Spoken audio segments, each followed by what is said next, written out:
Guess what, tube? I'm set up.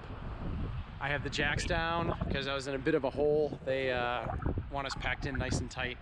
So I backed in over here so my exhaust isn't blowing anybody out. But I'm set up. I've got I think a pair of Global Expedition vehicles. There's one, and I think that's another one in the same lot. They're calling this the dinosaur lot. And then just over there, that's Earth Roamer. They have about 6 of their, what are they, XVs? I don't remember the number, but they're all the standard 550 pickup truck, I think. But they're down there. There's all the tent camping and small truck camping. I couldn't go in there because, well, I was too stinking tall. So they put me in here. But set up in the trees, not getting a whole lot of sun for solar, so we'll see how that goes. But yeah, set up, gonna check the grounds out and show you guys what's what. All right, tube, sun's coming up. It's about 6:30 Friday, first day of Overland Expo, and it is gorgeous out. I'm sure that's blinding. Got a little rain last night, but not too bad. I think just enough to wash stuff off. Inside of the rig, I'll show you the setup real quick. Bathroom obviously intact and functioning. Everything's worked out pretty well. No issues in here. Here's the rest of the rig. You can see my windows are a bit on the dirty side, but here's the actual setup, how it sets. Dining room, living room are set up.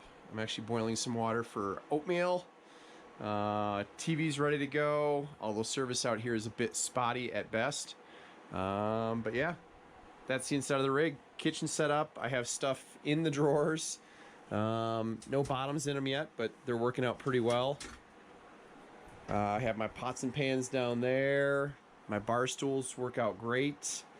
Obviously food strewn all over the place. I have stuff up in the cabinets. And yeah, that's it. So that's the inside of the rig, set up and using it. And I've only had 2 issues. One of them was the top half of the door for the bathroom got caught on the roof as it was coming down, and it tweaked the hinge, so I had to pull that off. And my second issue is right here under the bar. If you look real close,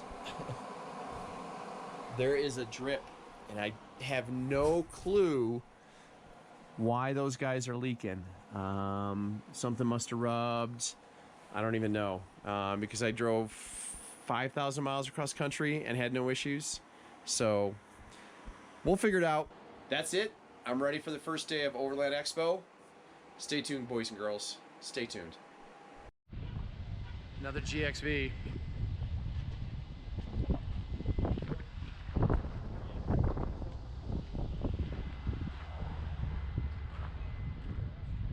Man, those things are tall. That one's not too bad. That's probably under 12 foot. This one's reaching 13. That looks like it's on a BAF chassis. What's it on? Does it say? Kenworth. Oh, God, that thing's just enormous. But it's fun to drive. There's another one.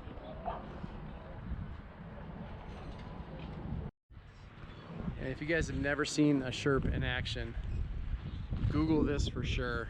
These things are out of Russia, I believe, and they will literally go anywhere. The Arctic, a swamp, doesn't matter.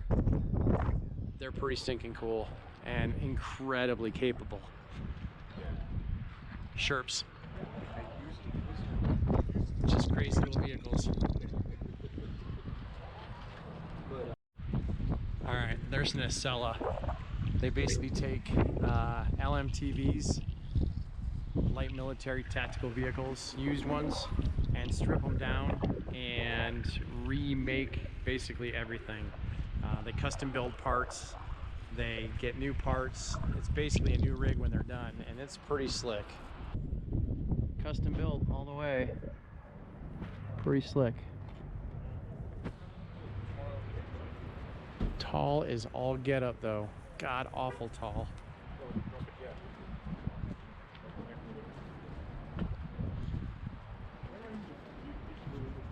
Pretty badass though. Pretty badass for sure. And that's Blissmobile's box on the back of it. That's out of Europe. I can't remember where they're from exactly.